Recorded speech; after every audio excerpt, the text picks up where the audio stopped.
Late summer in 2000, the UK's military had its first real fight of the 21st century.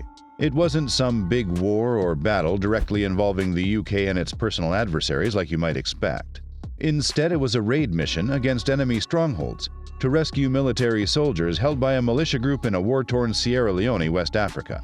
In this video, we will tell you everything you need to know about the UK military's daring mission to rescue soldiers smack in the middle of a country torn apart by civil war. Watch to the end to see the aftermath and long-term effect of the brutal clash between the UK military and their enemy. The war at hand. Sierra Leone is a small country on the southwest coast of West Africa. Bordered by the Republic of Liberia to the southeast and the Republic of Guinea to the north, Sierra Leone officially gained independence from the United Kingdom in 1961.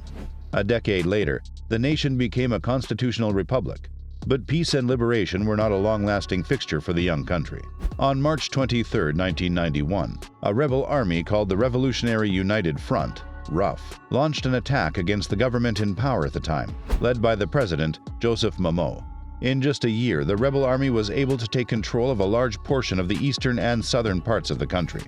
Despite the imminent threat, the government was not quick to respond to the RUF, and as such, the military took over in a coup d'etat. Now in power, the military was able to beat the RUF back enough to the Liberian border southeast. The rebel army was not ready to give up, though. They kept regrouping and coming back. The war ravaged the country for precisely 10 years, 9 months, 3 weeks, and 5 days.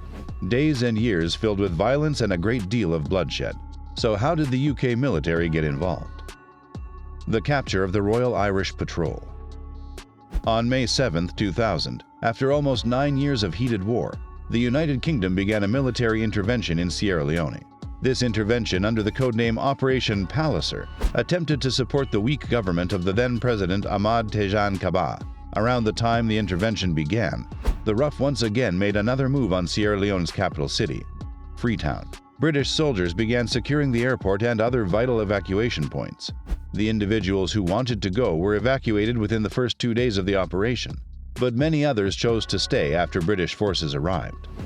The UK Army started training the Sierra Leonean Army for a severe confrontation with the rebels, after realizing they would not back down. At this point, the RUF's leader, Foday Sankoh, had already been captured by the Sierra Leonean Army. Still, the RUF would not back down. During the training period, a militia group that was part of the opposing rebel side, West Side Boys, captured a patrol group of 11 UK soldiers and their liaison officer, returning from a visit to Jordanian peacekeepers. And thus, Operation Barras was born. Operation Barras begins. On September 10, 2000, the British Army Operation Barras began. This was after the Army had successfully negotiated the release of 6 out of the captured 12 men. They were unable to secure the release of the remaining 6 men, as the West Side Boys' demands became too outrageous. The group threatened to execute the 6 if London did not meet its demands. The West Side Boys' leader was the self-named Brigadier Foday Kale, with Colonel Cambodia serving as his second-in-command. Both leaders and their gang used drugs and alcohol heavily and frequently, making them unstable and even more dangerous. Fearing that the soldiers would be killed if they waited any longer, the UK government authorized an assault on the militia group's base near Rockall Creek, Sierra Leone's largest river. A task force centered around the D Squadron of the SAS and A Company 1st Battalion Parachute Regiment conducted the ground operation. Their efforts were augmented by the Special Boat Squadron, or SPS, and support troops. D Squadron was chosen because it was familiar with the region, as its operators had previously conducted training in the jungle.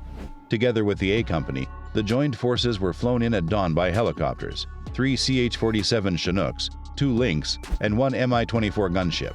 The UK knew there was no way to conduct the extraction quietly. They decided to hit the West Side Boys' base hard with full force. Their objectives were: rescue the 6 Royal Irish Rangers along with their liaison officer capture, kill the rebel leader Foday Kale recover, destroy the captured WMIK Land Rovers, suppress or chase off the rebel troops at Magbeni. Half of the attack force landed in a soccer field, while the other half fast-roped into the settlement. Heavy enemy fire pinned down the teams on the soccer pitch in the early stages. With machine guns and anti-tank rockets, the commandos gained fire dominance and silenced the opposition.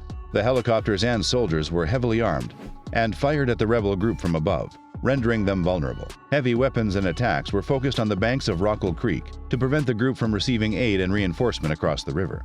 Operation Barras successfully secured the freedom of the 6 men who had been captured and over a dozen Sierra Leonean civilians who had been held prisoner by the West Side Boys. At least 25 West Side Boys were killed during the attack, while many fled into the jungle, and 18 of them, including the leader, Fode Calais, were captured and put in the custody of the Sierra Leone police. The base, vehicles, and weapons of the group were destroyed to prevent regrouping. The aftermath and long-term impact. The operation was the first time in history that the SAS had been deployed to rescue other members of the UK Army. The British Army lost 1 soldier, Bradley Tinian, after dying from wounds sustained in the battle. This was Tinian's first and, unfortunately, last operational deployment as an SAS trooper. He was properly celebrated posthumously with a memorial to 29 Commando Regiment Royal Artillery in Plymouth, England, bearing his name. He also received a posthumous mention in dispatches. West Side Boys leader, Calais, recorded a broadcast message to the remaining members of his fallen group, urging them to surrender. He also identified the bodies of dead West Side Boys who had been killed during the operation. The dead were subsequently buried in a mass grave. Several decorations and honors were awarded to the personnel who were part of the brave and challenging mission. Operation Barras restored Sierra Leone's faith in the UK military's capacity to help put an end to the war ravaging the nation. Before Operation Barras, the Parachute Regiment and the Royal Marines were allowed to assist their elite brethren only when necessary. The dire situation forced them to join the operation. As such, following the success of the operation, this led to the formation of a unit, Special Forces Support Group, whose role was to act as a force multiplier for the British forces whenever they encountered large and uncontrollable operations. This unit provided support to special forces in Iraq and Afghanistan. Ceasefire.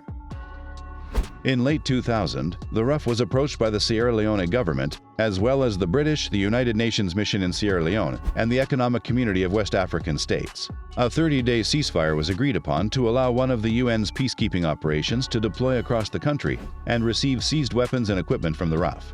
The RUF was given a chance to enter the disarmament, demobilization, and reintegration process, and the ceasefire was extended by a further 90 days. Over 16,000 militia members, including around 6,500 RUF, had gone through the DDR process by September 2001. The RUF forces signed a new peace treaty in a couple of weeks, with their backs against the wall and no international support. President Kaba declared the 11-year-long Sierra Leone Civil War officially ended on January 18, 2002. After over 50,000 lives had been lost over the long, bloody decade of war. With this, we've come to the end of this eye-opening video.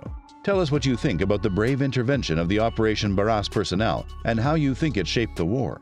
Until next time, thanks for watching.